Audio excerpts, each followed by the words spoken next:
Om Asato Ma Sadgamaya Tamaso Ma Jyotirgamaya Mrityorma Mritam Gamaya. Om Shanti Shanti Shanti. Dear friends, I am very happy to meet you this morning. It's always a pleasure to talk to the young generation who are the future of the nation, future of the whole world.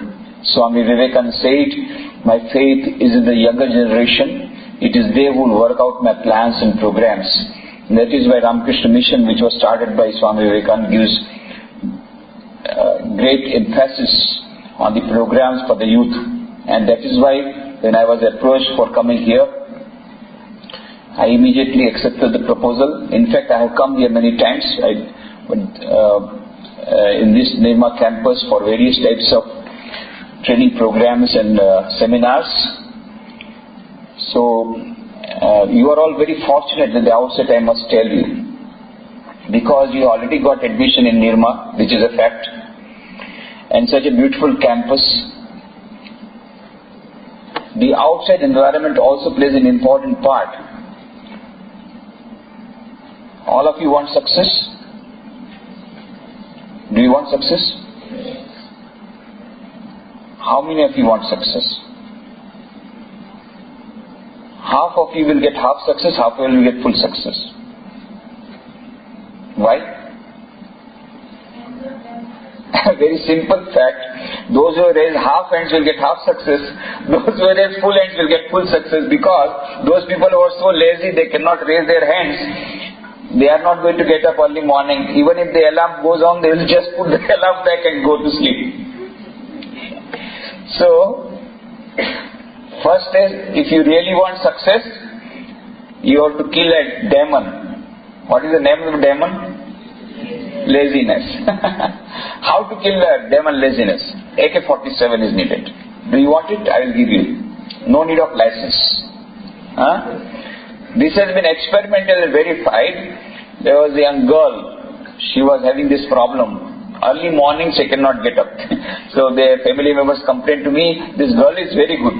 Only thing, morning she cannot get up. And when we forcibly make her get up, she goes to the bathroom, closes the door of the bathroom and sleeps there. Now what to do? I said, okay, we'll take care of it. Then early morning, where is the girl? You bring it. And then she was standing like this.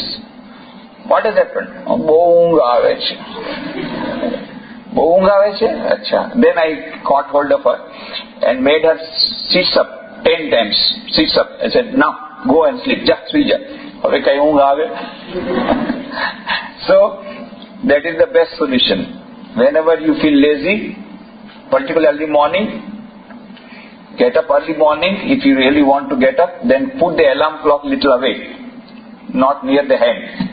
So you have to get up to close it, because it's ringing and ringing. You know, now many types of alarm clocks available. There are some types of clocks, they will have, the ring will go on increasing, ascending volume. And there is a hammer attached to it. If you do not get up, then they will start put hammer on your head. That type of alarm clocks also there. And then once you get up, before you close the alarm, you just fall down from the cot, so will have a little injury. So that will also remove your sleep. Then go and wash your face. That will remove a little more of sleep. And then afterwards make some sit-ups 100 times. Now you see, not 100 times, I mean, I know your capacity is now less, maybe 50 times, 30, whatever. But once you go for exercise, so AK-47 is exercise. Exercise is AK-47. Whenever you feel lazy, but this is most important. Now, you want success. What type of success you want? Long-term success or short-term success?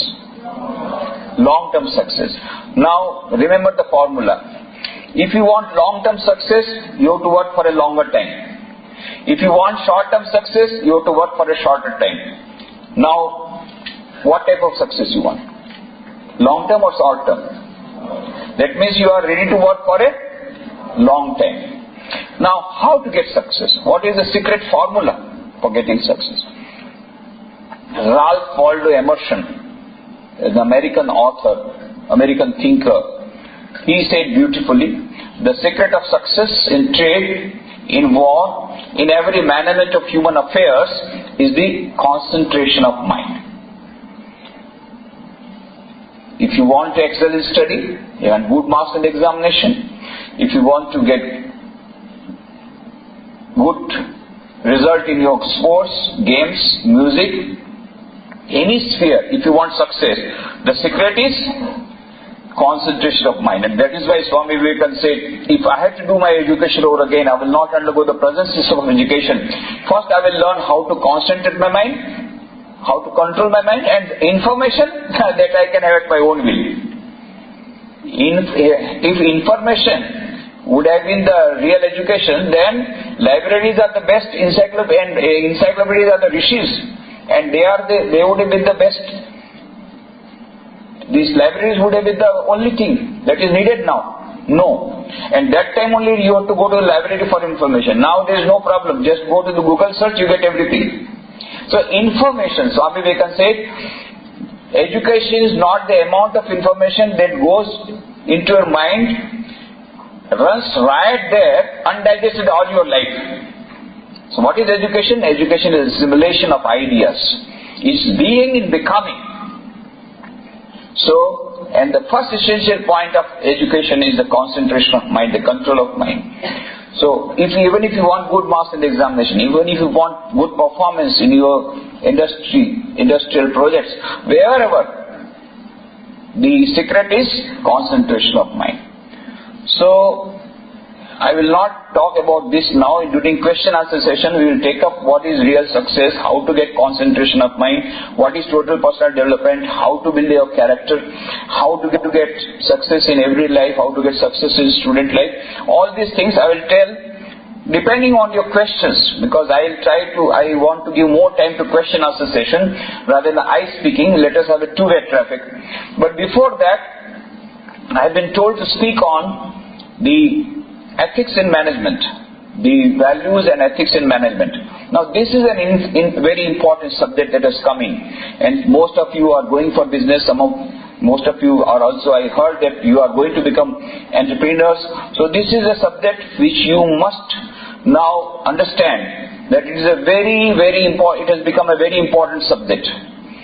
Few years back, if you talked about values and ethics in business management, then they used to scoff at you. What? How they can go together?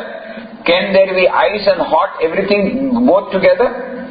So how can you have values in business unless until you cheat? You are not going to make money. The old mantra was Satyameva Jayate. The new mantra is Asatyameva Jayate. The more you can practice untruth, the faster you will become millionaire. If you want to become a millionaire, then you must practice some unholy values. But if you want to become billionaire, then you have to practice more of unholy values. So this was the equation in our mind. Now the equations are changing. Why? Because of so many reasons. The whole world has undergone tremendous transformation. The communication technology has undergone a tremendous transformation. And because of that, the whole world has been united as never before. The whole world has become now one. It's one village. That's why they say it's a global village. The physical distances have been annihilated. Second, internet, cyberspace. Because of that, now the information passes from one end to the other in a fraction of a second.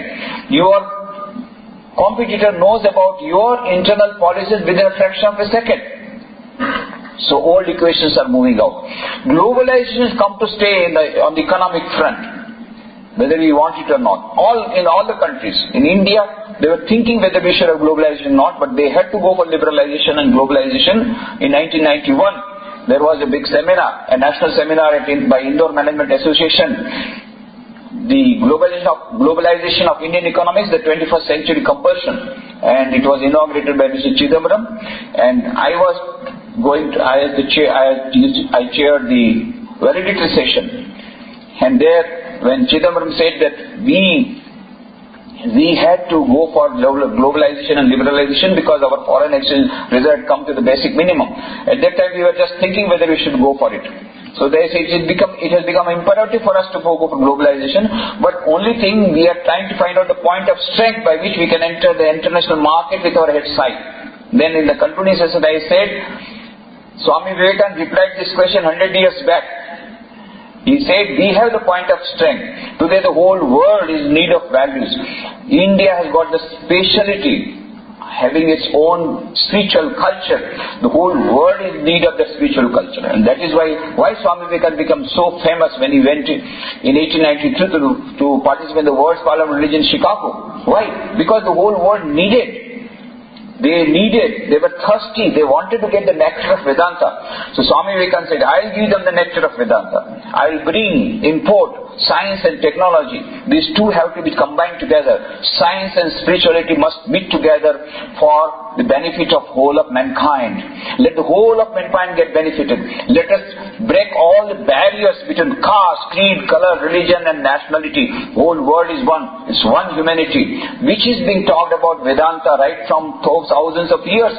तुझसे हमने दिल को लगाया, जो कुछ है सो तू ही है, एक तुझको अपना पाया, जो कुछ है सो तू ही. It's a beautiful song. Swami Vivekananda, he was a great singer, he was a great musician, and his guru Sri Ramakrishna was also a great singer and great musician. So whenever Swami Vivekananda, when he was a college student, when he used to come to Sri Ramakrishna said, Naren, please sing.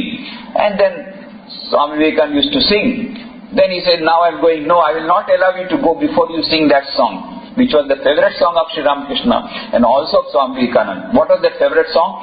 The last Mughal emperor, Bahadur Shah Zafar, he was a Sufi saint, Bahadur Shah Zafar. He wrote this poem, he wrote this song. Though it is a Sufi song, but it contains the whole message of Vedanta.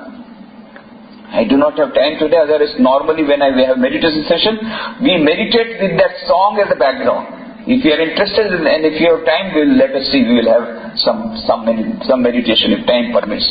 So, तुझसे हमने दिल को लगाया, जो कुछ है सो तू ही है, एक तुझको अपना पाया, जो कुछ है सो तू ही. It is one universal consciousness permeating the whole world. This is what Bell's theorem says, that all the particles of the whole universe are interconnected at a deeper level. That has been verified experimentally by David Bohm, who got Nobel Prize for that. And that is why another Nobel Prize physicist, Schrodinger, says, consciousness is a singular of which the plural is unknown. It's one consciousness. So whole world has been united as never before. And now with the communication technology, the world has become one, physically also, through internet. You get the transfer the information from one end to the another in a fraction of a second. So the world has been united, and so they say it has become a global village. No barriers. And that is why liberalizations come, globalizations come, and because of that, so many equations have changed. Now, previously you had monopoly, but now you cannot have monopoly. Why? Because if you cannot deliver the goods of proper quality, then Japan is there to give with zero defect, TQM, total quality management, and they will give you a better quality. But only better quality will not be enough. If you go for better quality, if you are not having productivity, the China, the dragon is there to devour you. Price also has to be less. If you cheat the customers, you are going to be out of the market. Gone. Now those days are gone when you had monopoly with one ambassador card, whole India, only one ambassador card. Gone, days are gone. You do not know how we have suffered. Now every day you have new model and all types of excellent models. There only one car was there. At the most you could change. That change also was not there. Only black ambassador car, no other color also for so many days. But now change has come. Why? Because the customer has become the king. Now you have to worship Grahak Narayana. Otherwise you will be out of the market. Now I went recently to United States. You do not know, a great recession has come all over the world, particularly in America. In India, we had recession 2 years back, but we have more or less practically come out of it. But recently I went to United States. They are still reeling under great depression. So many have become unemployed. I saw with my own eyes some good-looking gentlemen taking the remains from a paper waste basket, from there taking some food and eating. Some good people. And some ladies hanging the board on their neck. I have got children to support, I don't have the job, please help me. They are going in the streets. I saw with my own eyes. So, great recession has come in America. They made a survey. Which are the companies? So many companies, they were wiped out. Companies which had survived for 100 years, wiped out. But a few companies survived. Which companies survived? The companies which implemented value-based management, which were following ethical principles, which were trying to serve the customers with best quality at competitive price. They were not cheating the customers. So though they got less profit, but they got a very good image. They got good credibility. And those companies only survived, rest were wiped out. So that is why now it is an in-subject everywhere. Now they are talking about the power of ethical management. There's a beautiful book, it has come out, Norman Vincent Peale. You must have heard his name. The author of the book, The Power of Positive Thinking.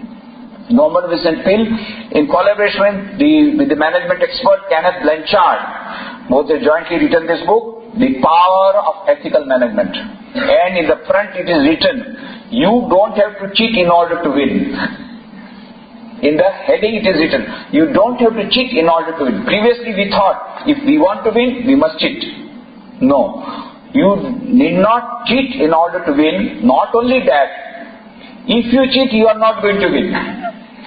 This is the second, and that has been written. And there it is written, one of the chapters starts with like this, to work only for profit is like playing tennis with your eyes on the scoreboard rather than on the ball. To work only for profit is like playing tennis with your eyes on the scoreboard rather than on the ball. What happens? Similarly, the emphasis has to be to practicing the values. If you do not practice the values, and if your eyes are on the scoreboard or on profit only, you are going to miss profit also. Not only that, you are going to wipe out. So many beautiful things have been given here. Now we have many questions. What are ethics? What is values? How do you know we are practicing ethical management? Because ethics word comes from the word ethikos. बाद में देना अभी नहीं तो disturb अभी concentration break हो जाएगा. Later on we will give to everybody during the question answer session. Now the ethics word has come from the word ethikos. What is ethikos? Ethikos is behavior pattern. Ethikos is the custom or the behavior. Now ethikos differs. The custom differs. If you have to go to a Hindu temple, you have to remove shoes. No? But if you have to go to church, you have to remove the hat. Now if you go to temple and remove the hat and go with the chappal, what will happen? You get chappal from the pujari. Similarly, if you go to the church with your hot hat on, then your hat will be taken away. If you go to Gurudwara, you have to cover your head. If you go to temple, you have to remove your head. These are all various customs. Whatever it is. So you have to follow the custom, they are relative. But there are certain values which are universal values. Patanjali says, in his book on Patanjali Yoga Sutras are there, Raj Yoga. So what is Raj Yoga? Raj Yoga is Ashtanga Yoga. Yama, Niyama, Asan, Pranayam, Pratyahar, Dharana, Dhyan and Samadhi. That is the ultimate aim of human life. What is? To get infinite joy, infinite happiness, infinite bliss, which comes at the time of Samadhi. That is 8th state. Before that, 7th state is meditation, Dhyan. Before that, Ekagrata, concentration. So there are various steps. But the first step is Yama. What is Yama? Yama is 5 virtues which are called universal values. Sarvabhaum Vrata. Why? They are not limited by country, nationality, caste, creed, color. Every human being, irrespective of caste, creed, color, religion, nationality, or any other value system, they have to follow these 5 virtues. You will find, if you go to any scripture, if you go to any company, they have got their mission and their vision and all that and value system, but everywhere you will find more or less these 5 universal values which are being stressed, whether it's Bible, whether it's Quran, whether it's Ramayana, whether it's Mahabharata, whether it's Gita, whether Upanishads, everywhere.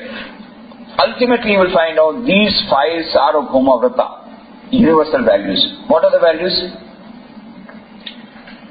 Satya, truthfulness, Asteya, non-stealing, Brahmacharya, purity, Aparigraha, non-covetousness, Ahimsa, non-violence.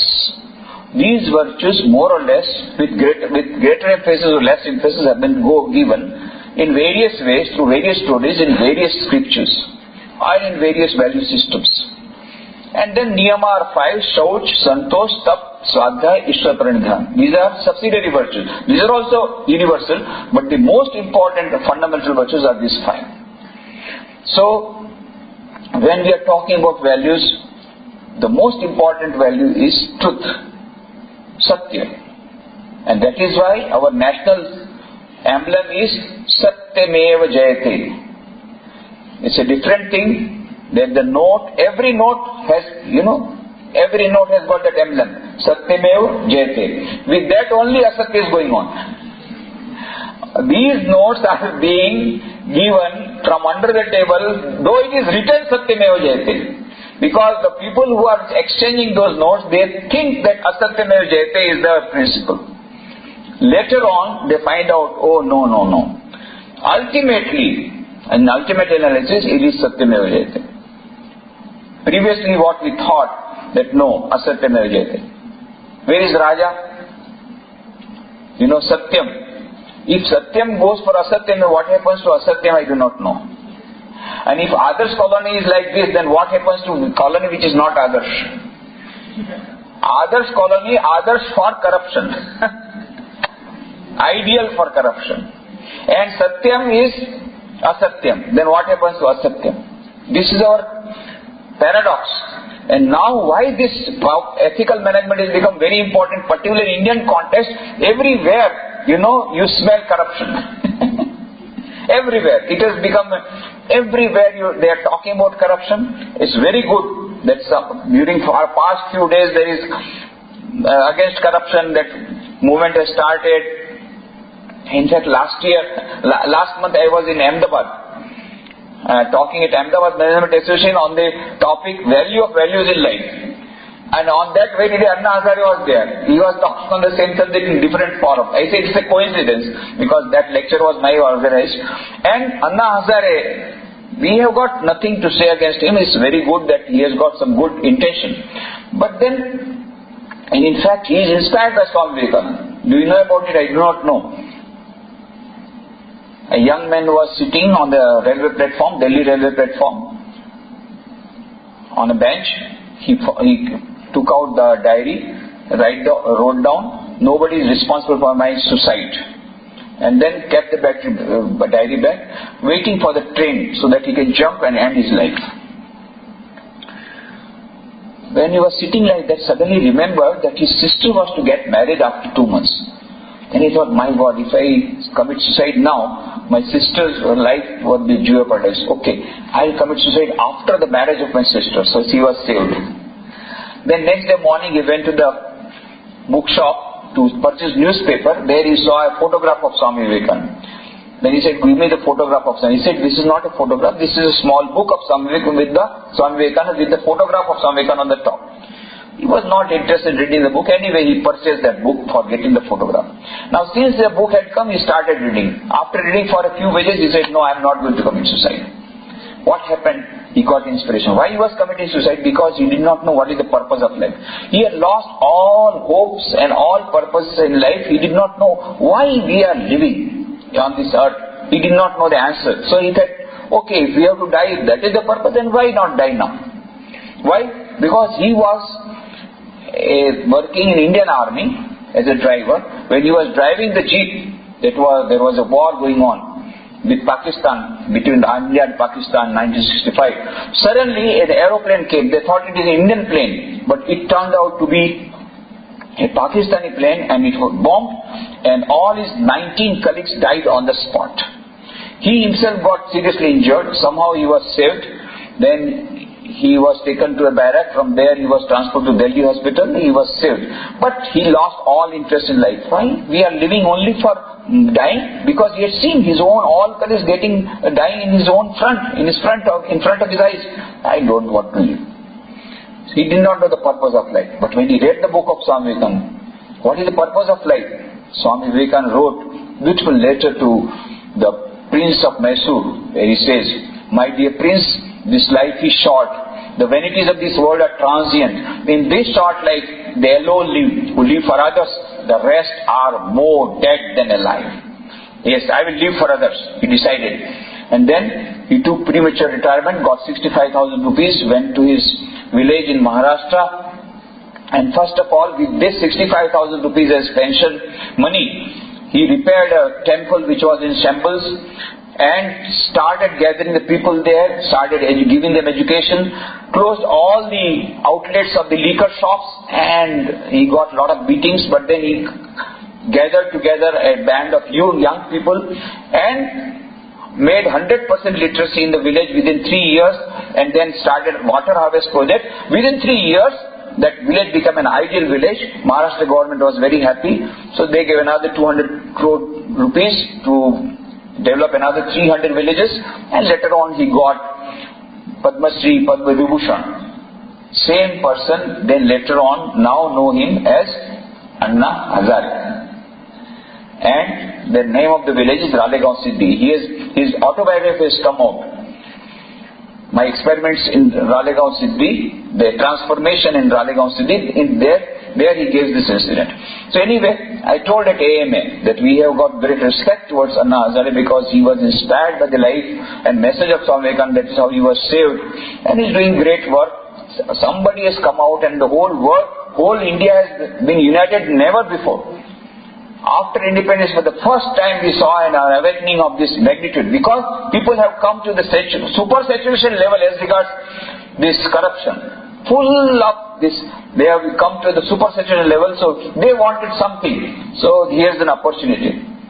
But then I also told that we have our own views on this re-establishing the society. Swami Vivekananda said, and this was quoted not by me, even Dr. Kalam also quoted. Dr. APJ Abdul Kalam came to Porbandar twice, once before when I was then in Porbandar, once before becoming president, then second is after becoming president. When first he came 13th February 2002 and inaugurated one of the 81 school buildings constructed by us, by Ramakrishna Mission, as a part of earthquake rehabilitation project. And there he was talking to 3,000 youths. And there he was asked this question, "Sir, what is the source of your inspiration?" Then he said, "Well, I do not leak out this secret, but this is the right place to leak out this secret." That is Porbandar. Then he said, "I was an 8th standard. I was the monitor of my school. My headmaster called me and said, 'Bring all the children together today, all the students. At midnight, they must listen to the running commentary over radio.' No TV, at that time, because it was 15th August 1947. India will get independence, and let them listen to the running commentary." So he said, "I brought all the children. We listened to the running commentary, but we did not know Hindi, nor did we know English. We knew only Tamil, so we could not understand. But anyway, we were happy that India got independence." Then he said, next day in the newspapers, I saw 2 photographs. One photograph showing Pandit Jawaharlal Nehru, the first Prime Minister of India, hoisting the Indian flag on Red Fort. And I was very happy to see that. Then he said, and by the side was the second photograph. And that second photograph was my primary education, was my secondary education, was my college education, and was my life education. And what was that photograph? That photograph was showing that when the whole country was rejoicing because they had got freedom, the one person who made this singularly possible, this freedom, the one person who sacrificed maximum for this freedom movement, that person was not rejoicing. At that time, he is walking barefooted in the streets of Calcutta, wiping the tears of the people who were afflicted with noophalitis. Mahatma Gandhi. Then he said, I was very much moved. I understood what is the nobility of leadership. Leadership consists in sacrifice. In sacrifice, true leaders are ahead, and while getting the fruits or credit, they are last. Unlike the modern leaders who are getting the chair first, and for sacrifice, last. But Dr. Kalam said, I could understand what is the nobility of leadership. And do you know, now in the corporate world, a new word has become very popular, and that is servant leadership. That was started by John Greenleaf in America in 76, but recently it has become a coin of the word, servant leadership. But for us it is not new. Now in the corporate world they are talking about servant leadership. What is servant leadership? Servant leadership is leading by example, not becoming a servant. But servant leadership is leading by example rather than by precept, and leading by demonstration and by sacrifice. When the leader goes ahead, the other people follow. And when the leader says, go ahead and I will follow you, then nobody goes ahead. That is why Swami Vivekananda gave the secret of leadership. He said, Sirdar, wahi Sardar. कौन सरदार बन सकता है? जो सिर दे सकता है. सिर मने head. What is that? सिर को निभाना, सिर को झुकाना का मतलब क्या होता है? What is that? Sacrificing your ego, sacrificing your selfishness. If you are selfish, if you are egoistic, you will not be able to lead properly. So if you want leadership qualities to be developed, you have to lead by example, by the attitude of service, by the holistic attitude. Only you can conquer the hearts of your colleagues and of your followers, and then you will find that it is a teamwork that gives success. Why India got the World Cup? What is the secret? Secret is that when we got the victory, they were taking on shoulders whom? Not Dhoni, who was the captain, but Captain Dhoni gave the credit to Sachin Tendulkar. Now that was the team spirit, where they sacrificed their own ego and their own name and fame and publicity, but sharing the gains. And that is why it was a teamwork. Why teamwork means sacrificing your selfishness and ego. So that is servant leadership, because he practiced servant leadership, Dhoni. That is why the whole team thought that it is our victory.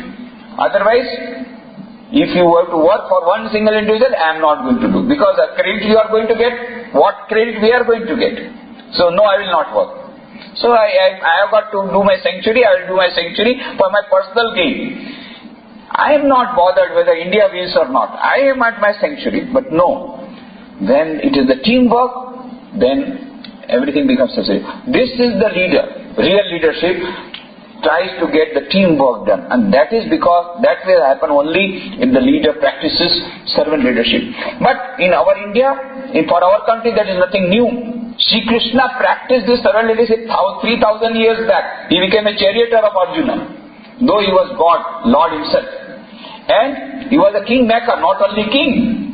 And yet he became an ordinary charioteer.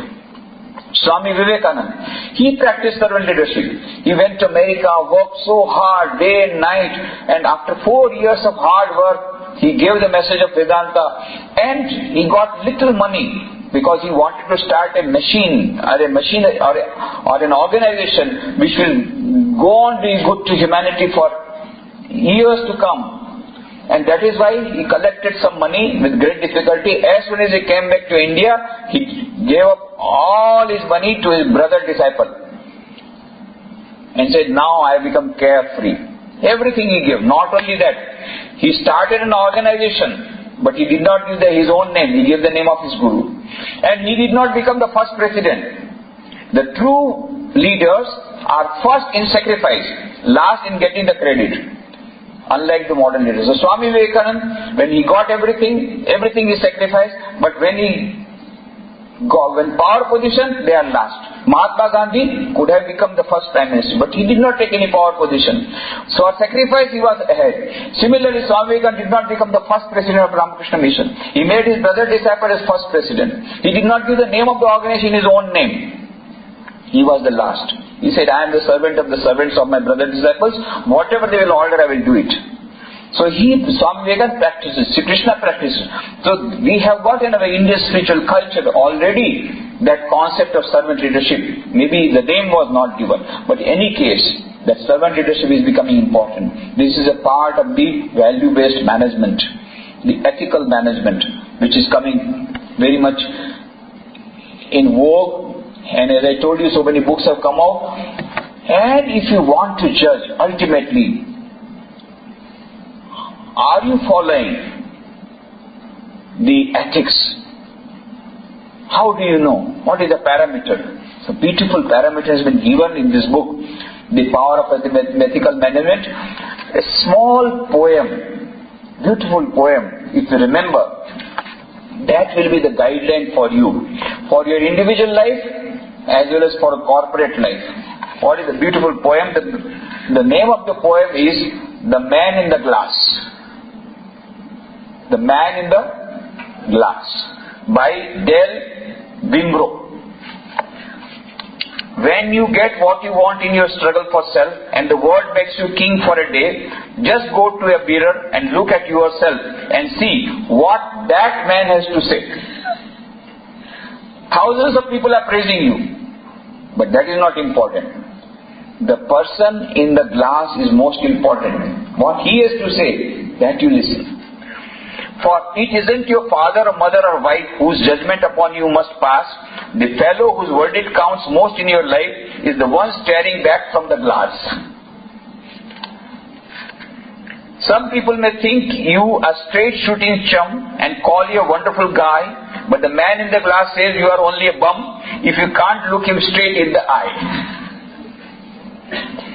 He is the fellow to please, never mind all the rest, for he is with you clear up to the end, and you have passed your most dangerous, difficult test if the man in the glass is your friend. The most difficult test you have passed if the man in the glass is your friend. And last most important stanza. You may fool the whole world down the pathway of life. You may fool the whole world down the pathway of life and get pats on your back as you pass. But your final reward will be hard edges and tears if you have cheated the man in the glass. If you have cheated the man in the glass. So don't cheat the man in the glass. You may cheat the whole world.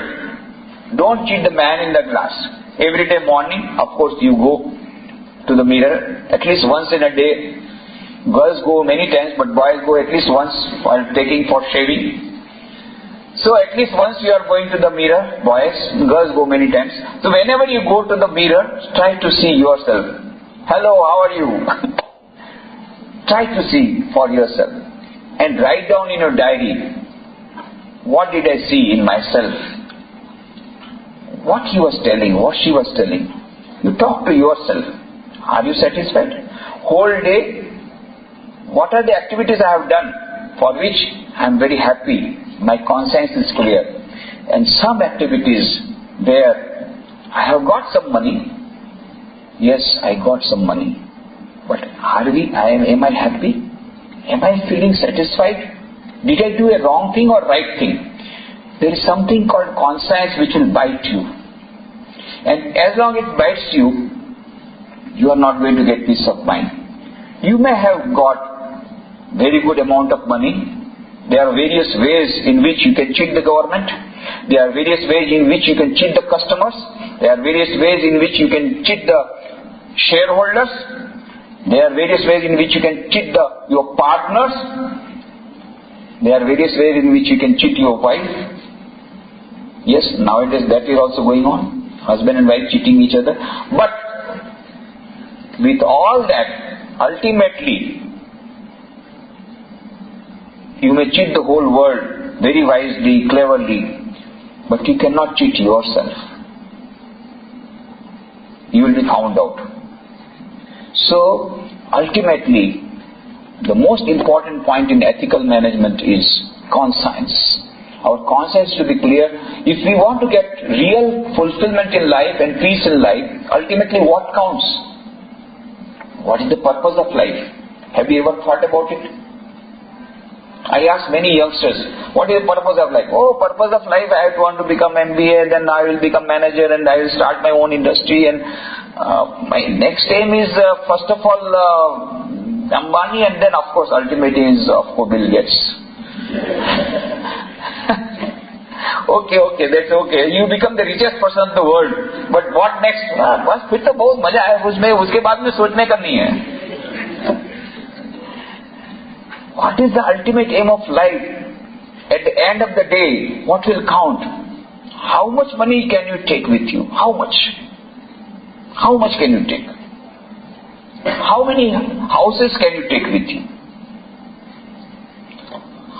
How many dresses? How many mobiles? How many mobiles will go with you? You may have any number.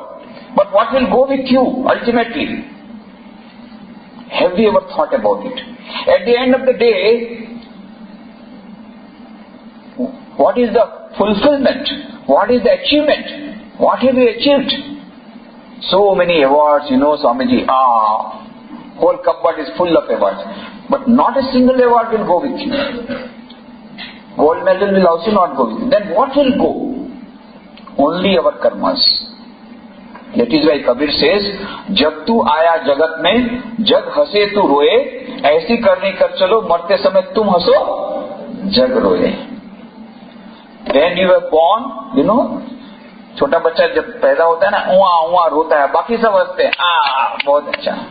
He alone is weeping, बाकी सब मजा करते हैं. और यदि छोटा बच्चा नहीं रोता है तो बाकी सब रोते हैं कि कुछ गड़बड़ है, मर जाएगा लड़का. Then they bring the doctor, doctor injection देता है, और फिर जब रोना शुरू हो रहा है तब सब ताली बजाते हैं, तब बहुत अच्छा.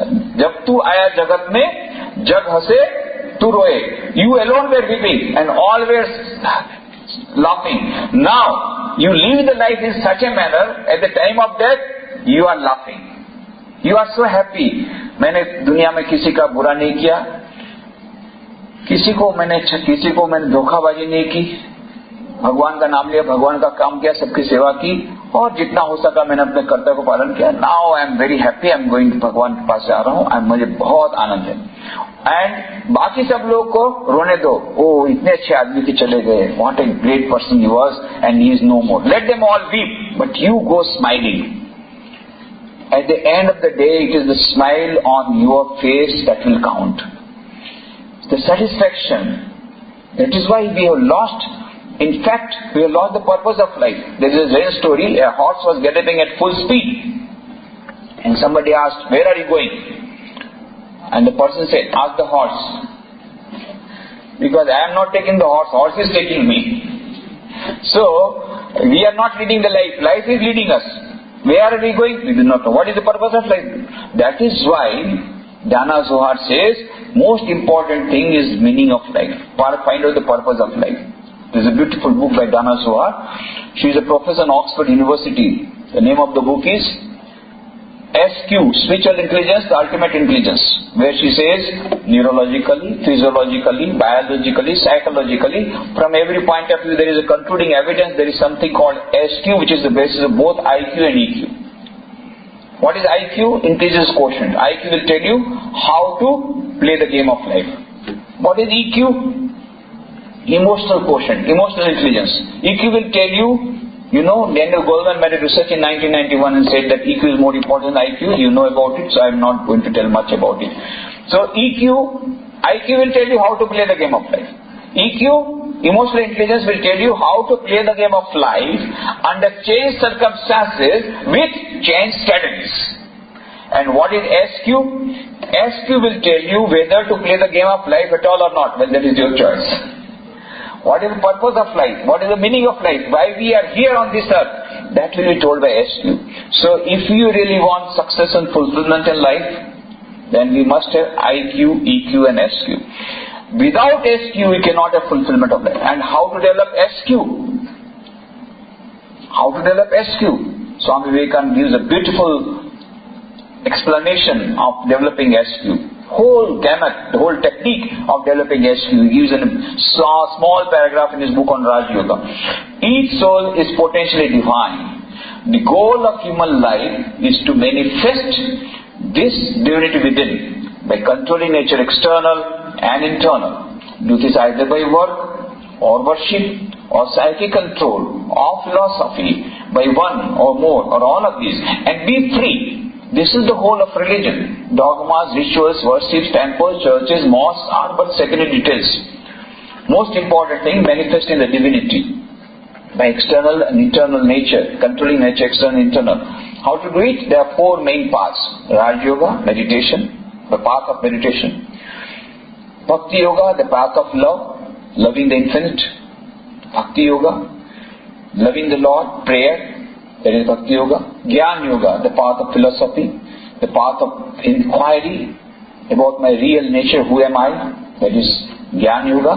And fourth, most important for the modern person, modern management person particularly, is Karma Yoga. Converting work into worship and unselfish service, that is Karma Yoga. By combining these four yogas, we can manifest the divinity, and that will give us SQ. And the more SQ one has got, the more developed he will be in his own individual life, and he will be a good leader, and his business will be also flourish. Supposing if you have got IQ, your business will flourish. If you have got EQ, you will get more success, because with better EQ you will be able to have better human relationships, you will be able to have a better teamwork, better HRD and all that. So you will get better result and better success in terms of not only money but also in terms of goodwill and credibility. But then with all that you will not get peace of mind, which is most important. So Matsushita, the chairman of Matsushita Electric Company, he started an institute called PHP and also a journal called PHP. What is P? Prosperity. Prosperity is a must. We must have money. We must have prosperity. Without that, we cannot have any happiness in our life. So prosperity. H is health. Without health, you cannot enjoy your wealth. So supposing you have got good wealth, but doctor says you cannot eat anything because you have got blood pressure, you have got bypass, you have already got one bypass surgery over, so you cannot eat anything. So what is the use of that money? And you have got Ferrari car, beautiful Ferrari car, but doctor says you can't go by car, you have to stay in your room only. So what is the use of that money? So health, second, most important, both physical and mental. And third is peace of mind. If you do not have peace of mind, all this is useless. So PHP, he started a journal called PHP and he wrote a book. The name of the book is Not for Bread Alone. You know, in Bible there is a beautiful sentence. Man cannot live by bread alone. Man cannot live without bread. That is one thing. Second thing is man cannot live by bread alone. Why? Because he needs butter also. Not only butter, he needs good clothes also. Then not only that, he needs good mobile also. Then not only that, he good houses also. So he needs so many more things. Apart from that, he also needs peace of mind. So he wrote that. But the Japanese people did not listen to Matsushita. So what happened? The National Institute of Mental Health of Japan brought out the figures that 42% of the executives and employers of 44 years and above are suffering from mental disorder, and 100 new mental hospitals opening on an emergency scale. And so many books are coming out, beautiful books, and they are becoming hot sellers. They are becoming best sellers, and they are selling like hot cake. Direct Humphreys has written a book. The name of the book is Final Exit. Selling like hot cake. And the book itself is Exit, not available. After great search, I found one copy in a book fair. I wanted to know what is written there. You know what is written? How to commit suicide. And he is selling like a hot cake. In Japan, the bestseller name of the book is The Complete Manual on Committing Suicide. France bestseller book name is Suicide Users Manual. They want to commit suicide now. Why? They have got a lot of money. Highest per capita income is increasing. At the same time, no peace of mind. So what we want is PHP. So if we really want PHP, in that case, value-based management becomes important. First of all, value-based management is important not only is important for bringing money also, because it will bring you credibility. On a long run, the customers will find out this is the company which never makes any sort of compromise with quality. And when you are established that when there is a recession in the market, other products will be not selling, but your market products will be selling, because ultimately there is going to be a minimum of demand. Which a demand cannot go below a particular line. So which products will go? The products which have got the trademark of a company which believes in values. So even for getting success in mundane life, in the earthly life, even for profit also, you have to follow the values. But more importantly, for getting peace of mind, for getting not only long-term success, but also everlasting success. And not only for success, but for everlasting happiness. And not only for everlasting happiness, for getting peace of mind. Their values becoming most important. Both at the macro level, at the micro level. Both at the corporate level, at the business level, at the individual level. We have to practice it in our individual life. And in fact, if we do not practice in individual life, if the managing director does not practice, if the managers do not practice, then the company cannot practice. So it is all mutual. There may be, you may have put some business ethics, you have put your mission in life, your vision of the company, the vision of the company, everything is written there. But the people who are sitting below that particular signboard are doing all sorts of malpractices, that is not going to help. So ultimately it comes to the individuals, whether you practice the values or not. Now, most important question is, are they practicable? Values, you are talking about value-based management. Yes, it is very good, theoretically speaking, okay. But are they practicable today?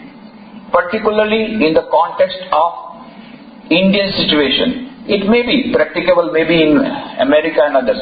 But as on today, is it practicable in India? Now this is where we have to think about.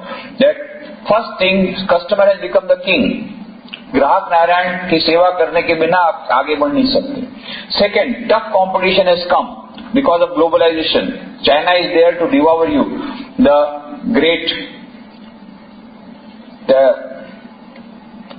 dragon is there to devour you. So in that case, we have to be very, very watchful, and we'll have to practice the values, and we'll have to give the quality to the customer.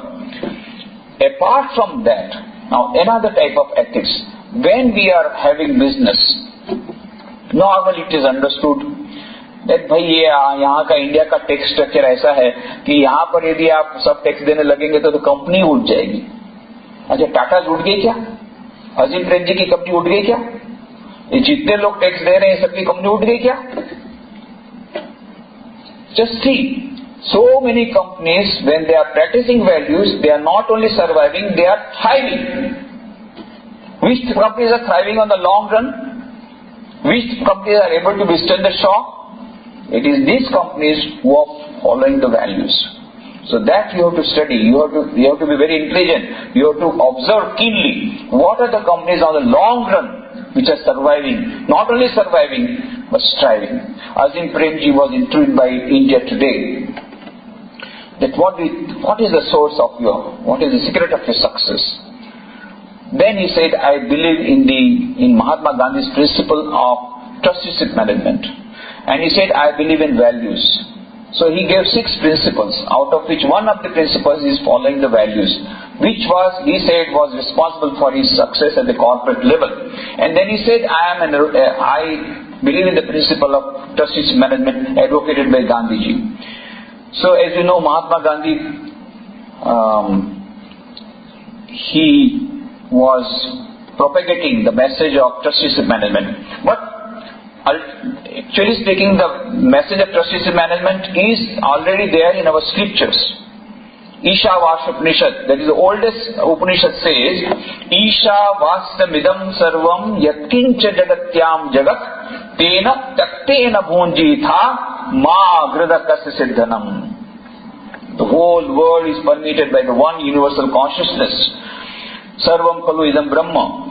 Isha vastyam midam sarvam yatkincha jagatyam jagat tena taktena bhunjitha. That is why what you should do, because it is all one universal consciousness, it is the whole world is one, so enjoy the world by renunciation. How can I enjoy the world by renunciation? If I give up my Ferrari car, if I give up my Mercedes-Benz car, if I give up my house, if I give up my mobile, how can I enjoy? You need not give up your property. What you have to give up is your selfish ego. Your attachment. It is attachment that brings misery, not the thing in itself. Attachment. Attachment is the source of all our misery. Swami Vivekananda describes in other place. So, Ishavasnimidam sarvam yatkincha jagatyam jagat tena taktena bhunjitha ma gridakasya siddharam. Do not covet others' property. Do not covet others' property by illegal means. So, follow ethical principles and enjoy your wealth. How? By renunciation. How by renunciation? By distributing the wealth among the shareholders, among the customers, giving the benefit to the customers, giving the benefit to the shareholders, giving the benefit to your employees.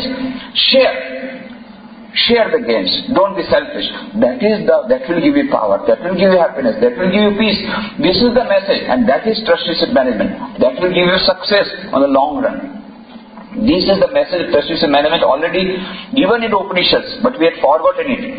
And so Mahatma Gandhi propagated it. But before Mahatma Gandhi propagated it, for the first time in the corporate sector, it is Swami Vivekananda who applied it. When Swami Vivekananda was in America, many people do not know it. So I would like to share an incident with you, and I will close with that, and then we will go for question answer session. I want to give more time to question answer session. That's why I will reserve whatever I have to say, and depending on your questions I will reply. But I will end with this incident, very inspiring incident from the life of Swami Vivekananda, which is very relevant today for this topic. So, Swami Vivekananda at that time was in America. As you know, in 1893 he gave his historic speech at the Parliament of Religions. He spoke about the universal religion, and then he stayed there 4 more years in the Europe and American countries, and then he came back in 1897. So 1893, when he had gone there, after some time when he was in Chicago, at that time the richest person of the world was John D. Rockefeller. He was the emperor of petroleum industry. But at that time he was undergoing a very bad phase. He was earning money, he had won lot of money he had minted, and so many ways in which he had made money. But he was suffering from lack of sleep, lack of peace, and he was contemplating suicide. One of his friends suggested, you know, you are in so much trouble, why don't you come to my friend's house? An Indian yogi has come from India, and you can talk to him, and you can get advice from him, and you can get peace of mind. Rockefeller said, what? I to go to a beggar to get peace of mind, to get advice? You know, we are all beggars.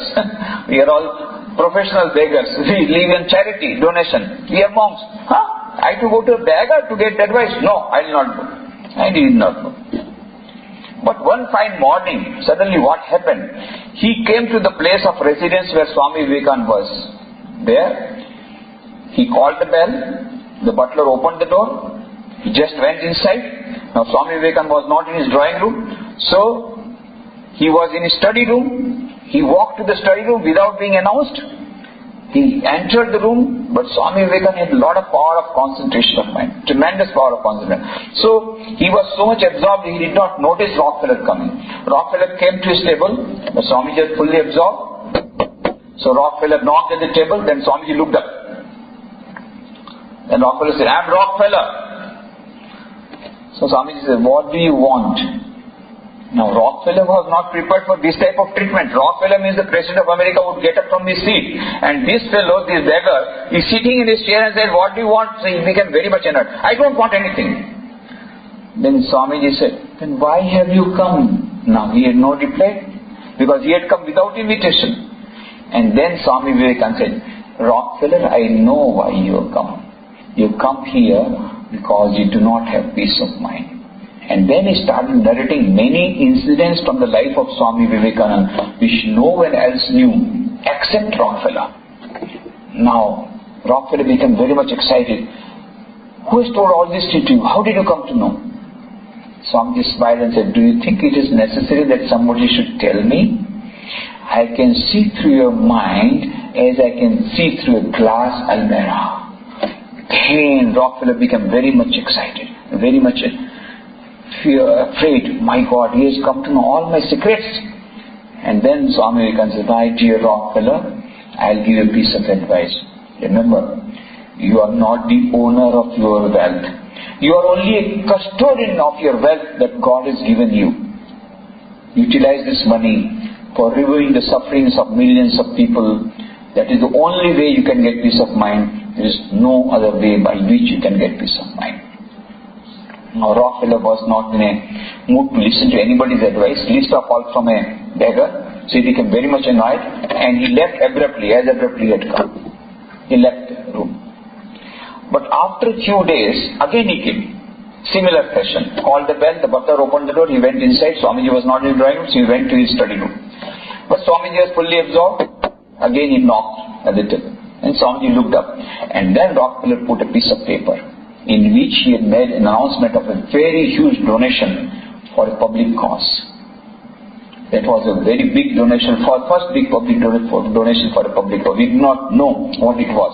But recently when I went to America, I had been to Chicago. I went to Chicago University. There it was written that Chicago University was built by a large donation from Rockefeller in 1894. The time is matching. Maybe it was that donation, but I cannot say, because in Rockefeller's autobiography he has not given the name of Swami Vivekananda, but he has only told there is more to life than only bringing up riches and earning money. And the life fulfillment lies in serving others. All these things he has written in his autobiography. I do not know whether he has given the name of Swami Vivekananda or not. Whatever it is. But that is the incident that comes in the life of Swami Vivekananda, which somebody has heard. And that was told to the famous opera singer. And she told in her reminiscences. Whatever it is. But this is how Rockefeller got the message of trusteeship management. Then he started, as you know, Rockefeller Foundation. With that Rockefeller Foundation, so many new researches have been done. Nobel Prize winning research have been done. And that Rockefeller Foundation has been doing such good work. But that was the beginning, trusteeship management. And when Bill Gates for the first time came to India, first visit to Calcutta many years back, at that time, one journalist took his interview and said, "Why you have come?" He said, "I have got a great respect towards Indian culture." They said, "How did you develop this?" He said, "By reading the books of Swami Vivekananda." "Have you read any book on Swami Vivekananda?" Bill Gates said, "What do you say? I do not go to bed without reading a few pages from the books of Swami Vivekananda." When I read this news item, I could not believe, because my concept of Bill Gates at that time, who believes in cutthroat policy, at that time, I'm talking about 10 years back, he used to cut the other competitors. And I said, no, he cannot be reading books of Swami Vivekananda. He is not following any ethical principles. How can he be? But after 2 years, when I read in the newspapers that he has made an announcement that he will donate all his property. At that time, he was the richest person of the world with $50 billion. He said out of that $30 billion he will give for charity, and he started Melinda Bill Gates Foundation in year 2000 with $30 billion he gave to that foundation. He kept only few $1 million for his children. Then I said, okay, if he is really doing so much of charity, and for last few years he has been the person who is doing maximum charity in the whole world, then I can understand he must have read the books of Swami Vivekananda. He must have been inspired by the trusteeship management principle of Swami Vivekananda, which has been advocated in the book Karma Yoga and other places. Whatever it is. But now Bill Gates is also following the principle of trusteeship management. In fact, he is making now is trying to influence Indian people. You see, the trusteeship management principle was born in India. It is Indian spiritual culture which talks about sharing the gains of productivity and sharing the money and serving others and serving the God in the human beings and all that. From there it has gone there, and now Bill Gates is again, we are importing through Bill Gates. Bill Gates is now trying to convince the rich people here that you do something for the society. There is a corporate responsibility. You must do something for the environment. You must do something for the poor people residing near neighborhood. Do something. And of course, a few people have come. Azim Premji has come forward. A very big donation it is started now giving for the helping the poor students to pursue their studies. This is a very good thing that is coming up now. But that corporate responsibility is a part of this ethical management. You know, ethical management has a lot of perspectives. Number one, practicing honesty and truthfulness while dealing with customers. Second, practicing truthful and honesty while dealing with the government, which is very difficult. Then, practicing honesty and truthfulness while dealing with the employees. And fourth is with the shareholders. So many times, so many places, so many aspects are there of our ethical management. One of the important aspects is corporate responsibility, environment, the neighborhood. All these have to be taken care of. It's a subject in itself. I will not go into the details of corporate responsibility, how important subject is becoming. But in a nutshell, I will say, the ethical management, the ethics in business is becoming an in subject all over the world, even in India also, and now the situation is changing where people are getting convinced, and there are so many success stories. I do not have the time to say Elasticity Foundation, that is a building industry where there is maximum of corruption. So they said that no, we will not do any corruption and we will not give any bribe to the government, and how much they have to undergo lot of trouble you could not understand, because without money nothing moves in the government. And look at our own company. We have Ramakrishna Mission. We have got so many service activities for which we have so many functional linkages with the government. We are not getting any help. Why? Because we are not paying money from under the table. We have to suffer. We have got the first-hand experience, but still we are surviving. We are surviving. Why? Because of transparency. Swami Vivekananda, when he started Ramakrishna Mission, he said first principle is 100% transparency. Second thing is every single paisa must be accounted. So we have chartered accountants, and every year the accounts are audited, and from the day one Swami Vivekananda stated that maximum attention should be given to the accounts. It should be transparent, 100% transparency. Every single person should be accounted. Not only that, the money that is meant for brinjal should not be used for potato. That means, if somebody has given the money for relief work, that has to be used for relief work. Somebody has given the donation for helping poor, it must go for helping poor. Somebody has given donation from library, it must go for library. So from last 100 years, we have been practicing these values. Have we lost anything? No. With the result, today, just up to 2 months back, not even 1 month back, in West Bengal, there was a red flag. For last 35 years, they were ruling. And Marxism, Karl Marx did not believe in religion. He said religion is the opium for humanity. Opium. And so, they are always against religious organizations. And so, whole year, throughout the year, that CPM government would be criticizing Ramakrishna Mission in one way or the other. But whenever there is a disaster, they will first approach Ramakrishna Mission, please help us. Why? Because they know that if they give 1 lakh rupee as grant to Ramakrishna Mission for doing relief work, they will bring another 99 lakh, and the total value of the relief work will be 1 crore. And if they give to some other organization, if they give 1 lakh rupee, then there will be 10,000 rupees relief work, and rest all will go other places, and there will be a lot of publicity, but nothing concrete. It will not reach the beneficiary. They know, and that is why they come. So because of this transparency, of course we have to work hard. Sometimes we have to go 100 times to one particular office.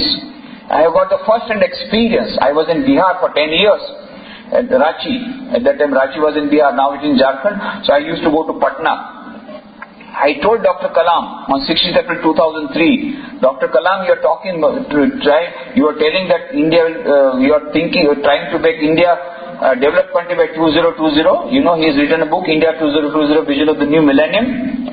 It's very good. We are also trying to make India a great country because Swami Vivekananda said India shall conquer the whole world by spiritual power. India will become so great that its past glory will fade into insignificance. We are also trying in our own way to make India a developed country. But I can tell you, even if you bring the wealth of the whole World Bank, the poverty of the poor people will not go. He was excitedly said, why Swamiji, why? I said, for the simple reason, the former Prime Minister said, if you put 1 rupee into the 5-year plan, only 15 paisa comes to the grassroots level farmer. I am afraid even 5% is coming or not now. And by the time the 5 paisa comes, the farmer has already committed suicide. From the top, the minister, then the DDO and BDO and Karmachari, everybody putting some money. Hardly 5 paisa comes to the... There are so many good schemes of the government, 5-year plans. But how much it is implemented? Why it is not implemented? Rampant corruption in the country today. Then Dr. Kalam said, but what is the solution, Swamiji? I said, only one solution. What we should have done on 15th August 1947, we should do it now. What is that? Swami Vivekananda said, education alone is the panacea of all our evils. But what type of education? Not the present system of education. Swami Vivekananda said, what we want is man-making education, character-building education. And sometimes I jokingly say, what we are trying to give is demon-making education, Rakshasa-making education. What is Rakshasa? Demon? Not with 2 horns which you see in the TV. Modern Rakshasa come in safari suit. Modern Rakshasa come in Banarsi sari. Latest dresses. What is this Rakshasa? There are 4 types of people in the society. Bhattacharya says, Eke Satpurusha Parartha Ghataka Swarthan Parityajye Samanyastu Parartha Mudyam Avrita Swartha Virodhanaye Temi Manav Rakshasa Parahitam Swartha Vigdantiye Ye Vignati Niratagam Parahitam Tekena Janimaya. 4 types of people. Number 1 is Satpurusha. What they try to do, they are excellent human beings. They try to good to others by sacrificing. Second, Samanya Manusha, ordinary human being. They first try to good to themselves and they try to good to others. Third, Mano Rakshasa. They are looking like human beings but they are demons. For their small self-interest they can do any amount of harm to others. And fourth is, he said, I cannot say what is the name. Teke na jani mahe. I cannot give the name. Because third is Mano Rakshasa. For their small self-interest they can do any amount of harm to others. But fourth are worse than that. So Teke na jani mahe. You know, third type you know. An executive engineer takes away 10 lakhs rupees from under the table and tells the builder, you can mix any amount of sand with cement. And the builder builds a government dam. It's all sand. And heavy rain comes. You know, it is coming today. Or maybe tomorrow. By tomorrow it will come. And when the heavy rain comes, gone. The dam is gone. And then thousands of people become homeless. Hundreds of people die. And crores of rupees of loss to the nation. But that engineer says, koi baat nahi. Mera to bagan ban gaya. Desh jaye bhag mein. Manav Rakshasa. Manav Rakshasa. They are not Manav, they are Manav Rakshasa. And these 4 type of people, but they say I can't give the name. They are worse than Manav Rakshasa. These 3rd type of people, for a small self-interest, they do any amount of harm to others. 4 type of people, they are not getting any benefit, but they enjoy others' downfall. किसी के घर में आग लगी, अब बहुत मजा आ गया. अरे भाई तुमको कुछ फायदा हो नहीं, उसके घर में आग लगी, बहुत मजा आ गया. अच्छा वो परीक्षण फेल हो गया, बहुत मजा आया. तुमको 1 भी नंबर ज्यादा मिला नहीं, वो फेल हो गया, हमको बहुत मजा आया. You see, they enjoy others' downfall without getting any benefit. They are worse than Manav Rakshasa. So these are the 4 types of people about whom Bhattacharya is told in his book Nati Satakam. And now I made a latest research. There is a 5th type also. Maybe they were not available Bhattacharya's time. They cannot name I cannot give, but I can tell what they do. 4 type of people, they do not get any benefit, but they enjoy others' downfall, others' harm. But the 5th type people, they enjoy others' downfall so much, by harming themselves they do harm to others. So they sit down in an aeroplane and strike with the world tower. मैं मर गया कोई बात नहीं, 5,000 को मार डाला, क्या मजा आ गया. है कि नहीं? Isn't it? By killing, I am killed, but I have killed 5,000. Oh, I got such a great pleasure in killing others. So by harming myself, I do harm to others. और शंख वाली कहानी तो सुनी होगी. I don't have the time to tell the story. पर वो पड़ोसी की मेरी एक आंख भले फूट जाए और पड़ोसी की दोनों आंखें फूट जाए और कुएं में गिर के मर जाए, बहुत मजा आ गया. भले मेरी एक आंख गई, भले मैं अंधा हो गया, पड़ोसी तो मर गया ना, बहुत मजा आ गया. So by harming yourself, when you try to do harm to others, this is the fifth type. In our society today, third type of in plenty, Mano Rakshas are there, fourth type is also there, and fifth type is also there. And Samanya Manush, ordinary human being, less, very few. And Satpurusha,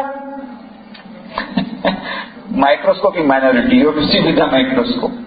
That is why Swami Vivekananda said, what we want is man-making education, character-building education. And so I told Dr. Kalam, that is why we are in all our education institutions that we are running, 6,000 education institutions where 6 lakh students studying, we are not trying to give them excellent education. Our students are coming all in the merit list. Topmost merit list, half of the merit list in West Bengal or in Central Government will be all Ramakrishna Mission students. But not only excellent academic qualification, also we are trying to give man-making education. And apart from that, we have started many institutions which are trying to give more of the specialized value education, like Vivekananda Institute of Human Excellence in Hyderabad, Ramakrishna Institute of Moral and Spiritual Education in Mysore, and now we are going to start, I told, Vivekananda Institute of Value Education Culture, Vivek, in Porbandar. I said, you must come to inaugurate it.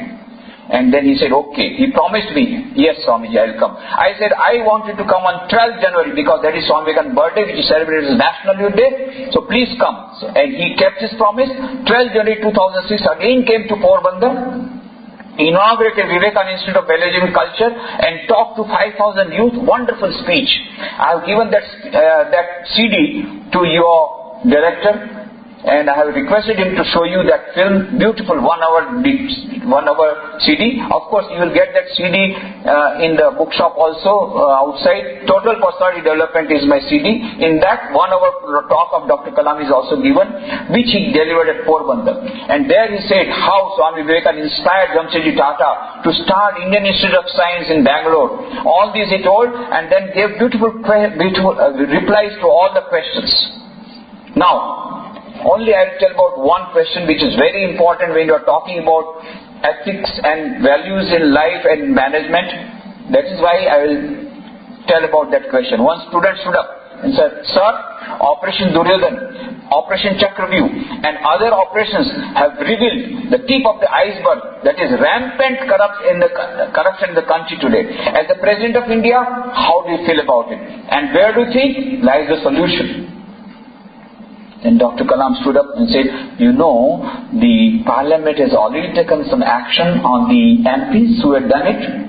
And then he said, he took out a book of Swami Vivekananda and started reading out a passage from the book of Swami Vivekananda, in which Swami Vivekananda says, no number of Parliament acts can make a nation good and can make a nation great. No number of Parliament acts, whether it is Lokpal bill or whatever bill, no number of Parliament acts can make a nation good and can make a nation great. Then what can make a nation good and what can make a nation great? Then he again read out another passage from Swami Vivekananda book where Swami Vivekananda says, only a large number of good enlightened citizens can make a nation good and can make a nation great.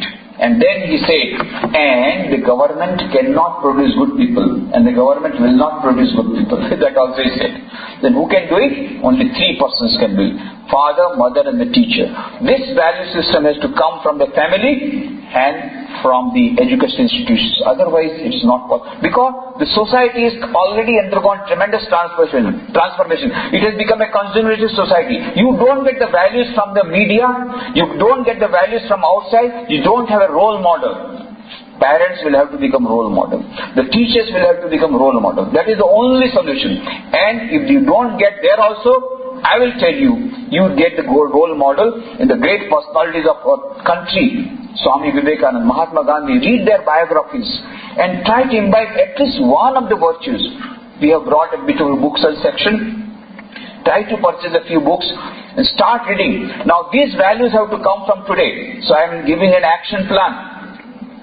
If the time permits, I will give. But I will give you, if after question answer session I wanted to give action plan, but I will tell you one thing. Right from today, काल करे सो आज कर, आज करे सो अब, पलमा परले होएगी, बहुरी करेगो कब. So from today, start something that is manifesting the divinity. Manifesting SQ, IQ, EQ and SQ for total success. Now for developing SQ, practice 4 yogas. Raj Yoga, 1 minute meditation. Morning 1 minute. I am telling you 1 minute because I know you don't have time. Oh Swami ji, इतना सारा homework है इसमें और ज़्यादा मत add करो भाई. बहुत ज़्यादा है. Already you do not know how much homework we have to do, and we have to do this project, we have to project, and then you know I am also on Facebook, and then so much of internet cheating, chatting. We have to do so much time goes for internet cheating and chatting. You know both go together. उसके लिए भी time निकालना है. कितने सारे हमारे friend हैं. अभी तो मेरा तो 1000 का हो गया, पार हो गया. तो मैं उसको देखूँ ना, आपका ये स्वामी जी का किताब पढ़ूंगा. So much I know you are very busy, but in fact there is another time management की पहले सीडी खरीद लो. Time management I have told how 86,400 seconds are deposited in everybody's account right in the morning. Out of that only 1% of your time, not 99%, 1%, not 50%, only 1%, 864 seconds, make maximum 14.5 minutes per day you have to give. 1 minute meditation morning, 1 minute meditation evening, 2 minutes. 1 minute prayer in the morning, 1 minute prayer in the evening. But don't make a selfish prayer.